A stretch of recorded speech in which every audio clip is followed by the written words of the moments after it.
Secretária, como essa expansão do programa Saúde Digital tem contribuído para os trabalhos realizados, principalmente pelas comunidades terapêuticas? Bom, é importante que se diga que assim que nós assumimos a Sendifol, né, nós encontramos algumas dificuldades, né, por parte das comunidades terapêuticas com relação à questão da evasão. Né? O que acontece? A comunidade terapêutica ela não faz a política de saúde.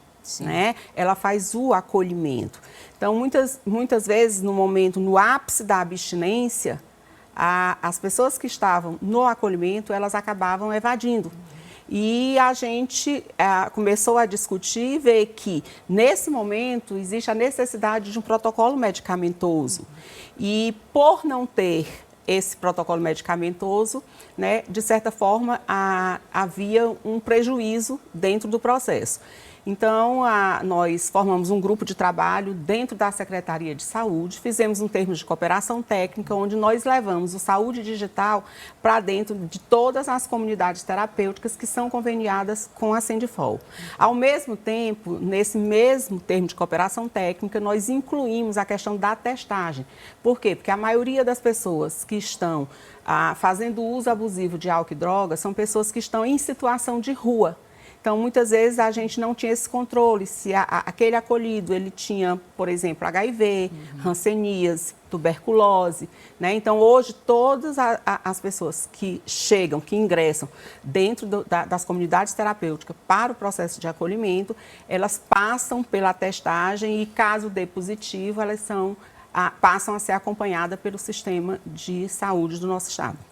E hoje, secretária, qual é o tamanho, né? Quantas pessoas são atendidas por essa rede? Olha, é uma média de entre 700 e 750 acolhidos, né, mensal dentro das comunidades terapêuticas. Mas, assim, eu vejo que o avanço maior que nós fizemos foi a construção da rede e do fluxo de atendimento.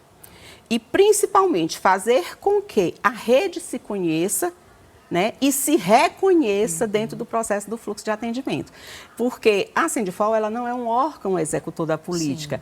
Ela articula, ela coordena, ela monitora, né? Então, se você fala de prevenção, você está falando de educação, você está falando de esporte, você está falando de lazer, você está falando de formação, né, profissional. Se você fala, por exemplo, de reinserção, você está falando de fortalecimento de vínculo familiar, e entra os Centros de Referência da Assistência Social, os CRAs, né? E aí entra a política do Sistema S. Ou seja, a gente tem um tripé de ação, que é a prevenção, o acolhimento e a reinserção. E isso não pode ser feito de forma isolada. Essa é uma política transversal e que ela tem que ser feita de forma alinhada para que a gente possa ter a eficiência da política. Então, é uma das áreas que mais trabalha, né, em parceria com as outras secretarias, né, fazendo esse trabalho com outras pastas. Agora, secretária, recentemente a Sendifol realizou uma reunião de alinhamento, né, tentando institucionalizar com essas organizações da sociedade civil que irão firmar novos termos de fomento com a secretaria. Qual a importância dessas parcerias que a senhora coloca? Veja bem, esse recurso ele é do Fundo de Combate à Pobreza, né? O recurso do FECOP. Existe um recurso que é para que a gente possa apoiar tanto as comunidades terapêuticas que trabalham no acolhimento, quanto as OSCs que trabalham na prevenção, que são essas escolinhas de futebol, a dança, a arte, cultura, né? Então, quando nós assumimos, já existiam algumas entidades que eram credenciadas. Via de regra, é necessário que a gente, todo ano, a gente lance um edital para que haja a oportunidade de que outras instituições também possam participar, uma vez que existe um limite orçamentário, né? Quem dera a gente tivesse orçamento para atender toda a necessidade. Em não tendo, é necessário que se faça um rodízio para que a gente possa contemplar várias instituições. Então, nós estávamos com 2 anos com as mesmas entidades, né? Lançamos um edital, algumas permanecem porque nesse novo edital nós trouxemos o Conselho de Política sobre Droga, que é um conselho paritário, e a gente viu a possibilidade real da sociedade civil participar desse processo. E, ao apresentarem o plano de trabalho, nós fizemos também uma visita em loco para ver se aquele plano seria execuível, se aquela base física ela acomoda aquilo que está proposto no plano de trabalho, né? Então, a partir daí, a gente fez a seleção e agora nós já estamos no momento de iniciarmos as assinaturas desses termos de cooperação. E, secretária, como é que está esse trabalho de descentralizar, né, de levar da Sendefol, estar presente também no interior do estado? Infelizmente, né, já foi-se o tempo em que essa questão das drogas era só dos grandes centros, né? Hoje, em todos os estados, a droga está presente em todos os municípios. Como a secretaria tem feito, a coordenadoria, esse trabalho de conseguir se fazer presente no interior? Bom, Lídia, assim que nós assumimos, né, nós conseguimos sensibilizar o nosso governador, Rafael Fonteles, a gente iniciar, né, um trabalho dentro dos macroterritórios. E aí nós pegamos os municípios sede desses macroterritórios e começamos a trabalhar em parceria com esse município.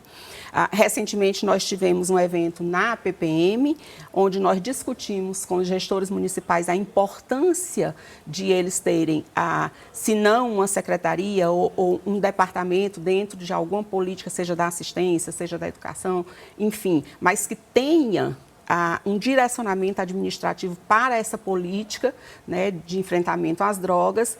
E nós avançamos no sentido de que hoje São Raimundo Nonato já tem uma secretaria, que é um município sede da região da Serra da Capivara.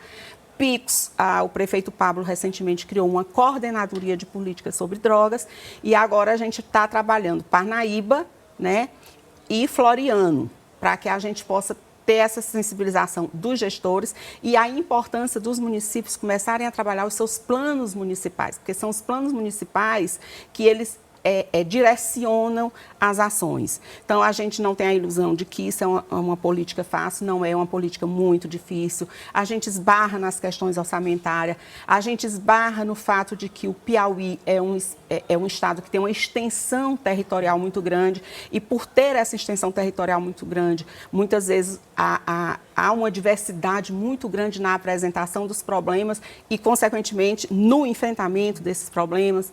Por exemplo, quando você fala da planície litorânea, você está falando de facções, do tráfico que vem ali do Ceará. Quando você vai para a região da Serra da Capivara, o que a gente tem visto são plantações de maconha, a produção da droga naquele espaço. Então, diante dessa diversidade, a necessidade da gente estar interiorizando, principalmente conhecendo os macroterritórios e as suas particularidades.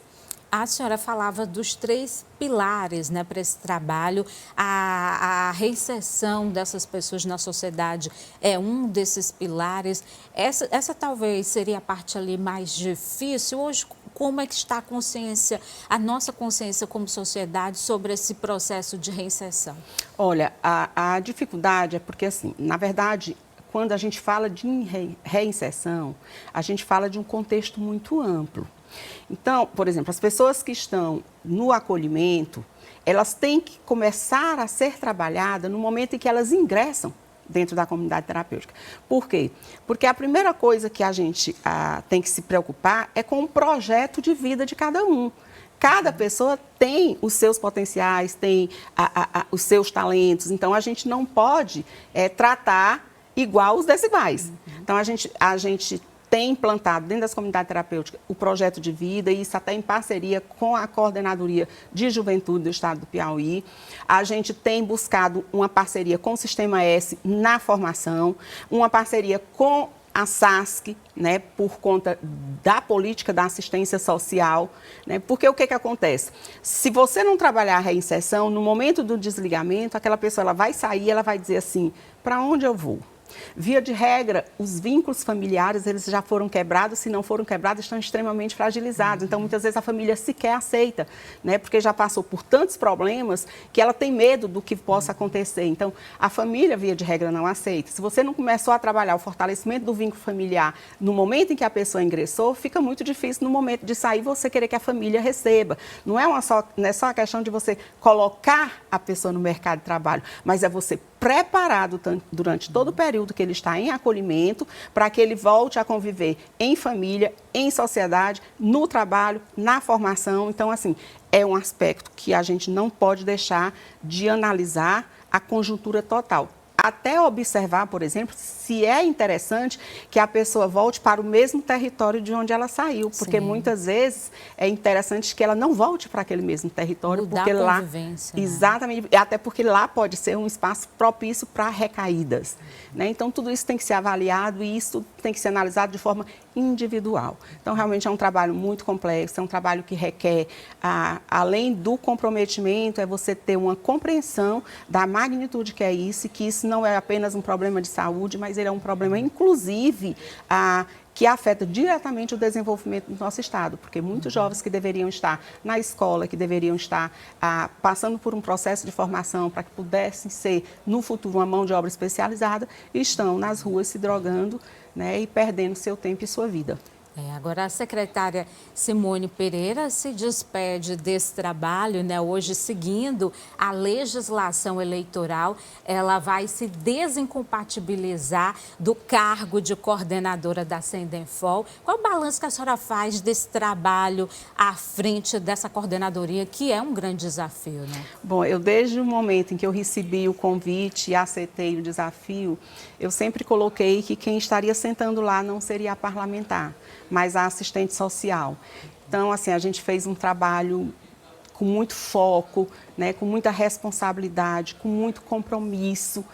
E assim, a gente sai com a sensação do dever cumprido e na certeza de que a equipe que está lá, ela vai dar continuidade, porque a equipe, ela vestiu a camisa, né? A equipe abraçou realmente essa causa, a gente se preocupou muito com a formação e com a capacitação de toda a equipe.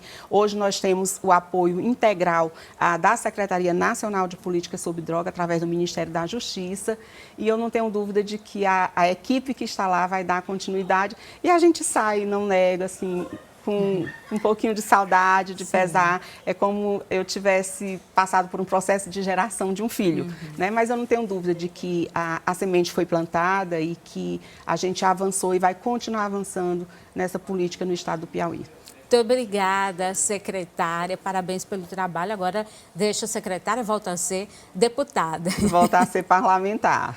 Muito obrigada, boa tarde. Eu que agradeço a oportunidade.